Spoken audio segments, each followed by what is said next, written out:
Hello everyone, so in this video I am going to tell secrets of MBBS जो आपको कोई नहीं बताएगा और आपको ये मेडिकल कॉलेज में जाने से पहले पता होने बहुत ज़रूरी है।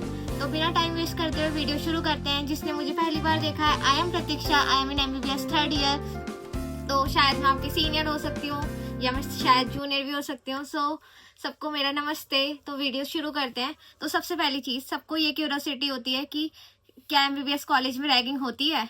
तो पहले इस चीज़ों में बहुत सारे मामले सामने आ चुके हैं, तो इसलिए सबको ऐसे डर भी लगता है कि हम एमबीबीएस करने जा रहे हैं, हमारे साथ ये हो जाएगा, हमारे साथ वो हो जाएगा।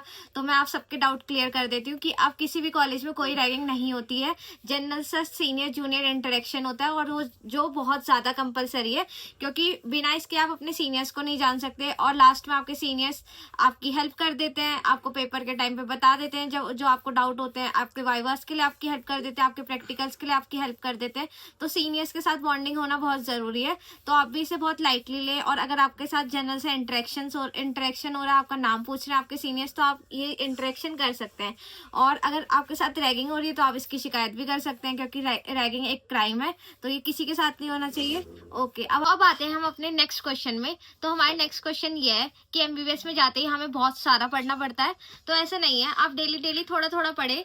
आपका बीच में बिल्कुल भी गैप नहीं रहना चाहिए। ये नहीं कि आपने 1 महीने से कुछ पढ़ा ही नहीं है, आप इतने खुश हो चुके हैं कि एमबीबीएस में एडमिशन मिल गया, आप तो पढ़ना ही नहीं है। तो ऐसा भी मत करना। बस आप थोड़ा थोड़ा रोज पढ़ेंगे तो आपका इतना सफिशिएंट है। शुरू में इतनी ज्यादा पढ़ाई नहीं होती है एमबीबीएस में, थोड़ा लिटिल बिट थोड़ा थोड़ा पढ़ना पड़ता है। और लास्ट में जब पेपर होता है तब तो सबको पढ़ना ही पड़ता है, तब तो हालत खराब हो जाती है। और एज ए सीनियर मैं आपको पेपर देने की टिप्स बताना चाहूंगी कि जब भी आप एमबीबीएस का पेपर दे रहे हैं, सबसे पहला रूल यही होता है कि आप एक भी क्वेश्चन छोड़ के ना आए, क्योंकि एक एक क्वेश्चन से आपके मार्क्स बनते हैं और आप 1 नंबर से फेल होते होते बच सकते हैं। तो ये चीज मेरे सीनियर्स ने मुझे बताई थी, तो मैंने सोचा मैं आपको कन्वे कर दूं। तो आपको जितना आता है, जो आता है, पेपर भर के आओ, मतलब रेलिवेंट भर के आओ। ये नहीं पूछा आपसे क्लेविकल के बारे में, लिख आपने स्कैपुला दिया, तो ऐसा कुछ नहीं लिखना। रेलिवेंट लिखना है सब कुछ, पर लिख के आना है, पेपर छोड़ के नहीं आना। अगर आप पेपर छोड़ के नहीं आते और रेलिवेंट लिख के आते हैं, आपने कुछ कुछ पढ़ रखा है, तो आप आराम से पास हो सकते हैं एमबीबीएस में। तो आपको बिल्कुल डरने की जरूरत नहीं है कि ओ माई गॉड पढ़ाई कितनी हार्ड है। तो ये हो गया हमारा सेकेंड डाउट भी क्लियर। अब थर्ड डाउट ये है कि सीनियर्स बहुत दादागिरी दिखाते हैं कॉलेज में, या फैकल्टी बहुत दादागिरी दिखाती है। तो ऐसा कुछ नहीं होता। मेडिकल कॉलेज की फैकल्टी बहुत अच्छी होती है, मेडिकल कॉलेज के सीनियर्स भी अच्छे होते हैं। अगर आप उनसे हेल्प मांगेंगे, वो बहुत खुशी आपकी हेल्प कर देंगे। उन्हें भी खुशी होती है कि वो अपने जूनियर्स की कुछ हेल्प कर पा रहे हैं। और फैकल्टी से आप जो भी हेल्प मांगना चाहते हैं, वो आपको वहाँ पे सिखाने के लिए है, तो वो आपकी सारी की सारी हेल्प करते हैं।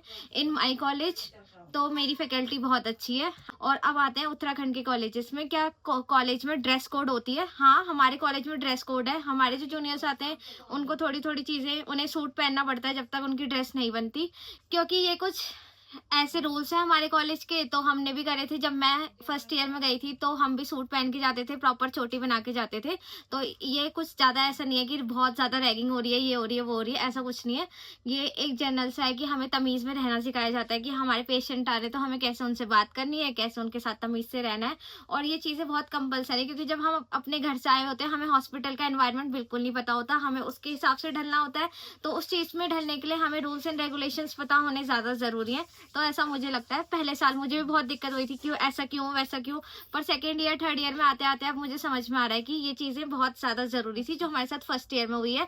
इससे हमारी पर्सनैलिटी डेवलपमेंट हुआ है और कुछ नहीं हुआ। अब आप ये जानना चाहेंगे कि एक इंटरेक्शन में होता क्या है। इंटरेक्शन में क्या होता है कि आप सीनियर्स आपको बुलाएंगे, आपसे आपकी हॉबीज पूछेंगे। अगर आपकी हॉबीज डांस करना है या कुछ एक्टिविटीज करना है, तो वो आपसे वो चीज़ करने के लिए बोलेंगे। अगर आप बोलते हैं आपको गाना पसंद है, तो आपको बोल देंगे कि गाना सुना दो, या आपको डांस पसंद है तो आपको बोल देंगे डांस करके दिखाओ। तो सीनियर जूनियर इंटरेक्शन में यही सारी चीजें होती हैं, इसके अलावा कुछ नहीं होता। अगर आप इसको लाइटली लेंगे तो आपको बहुत मजाक लगेगा, आपको हंसी भी आएगी और मजे भी आएंगे। अगर आप इसको सीरियस लेंगे तो आपको बहुत बुरा लगेगा और आपको रोना भी आएगा। तो ये आपके ऊपर है, आप इस चीज को कैसे इम्प्लीमेंट करते हैं खुद के ऊपर।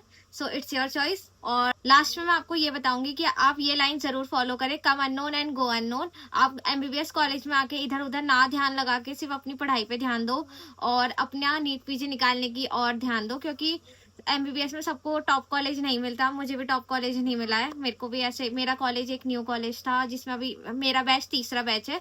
ऐसे ही बहुत सारे लोग होते हैं, तो उनको भी होपलेस होने की जरूरत नहीं है कि आपको बहुत लो कॉलेज मिल गया, ये हो गया। क्योंकि एमबीबीएस आप कहीं से भी कर रहे हैं, ये मैटर नहीं करता। मैटर ये करता है कि आप पीजी कैसे कर रहे हैं, किस ब्रांच से कर रहे हैं, किस कॉलेज से कर रहे हैं। तो अपनी नीट पीजी को क्लियर करने पे ध्यान दें, ना कि ये रिग्रेट करने में कि एमबीबीएस कॉलेज अच्छा नहीं है या किसी और चीज को रिग्रेट करने में। ओके, मिलते हैं नेक्स्ट वीडियो में। अगर आपको और भी कुछ ऐसे रिलेटेड वीडियोस जाननी है कि एमबीबीएस में क्या होता है, आप मेरे कमेंट सेक्शन में क्वेश्चन पूछो और मैं उसके ऊपर वीडियो बना दूंगी। मिलते हैं नेक्स्ट वीडियो में, तब तक के लिए मेरा चैनल सब्सक्राइब करो। Okay, bye.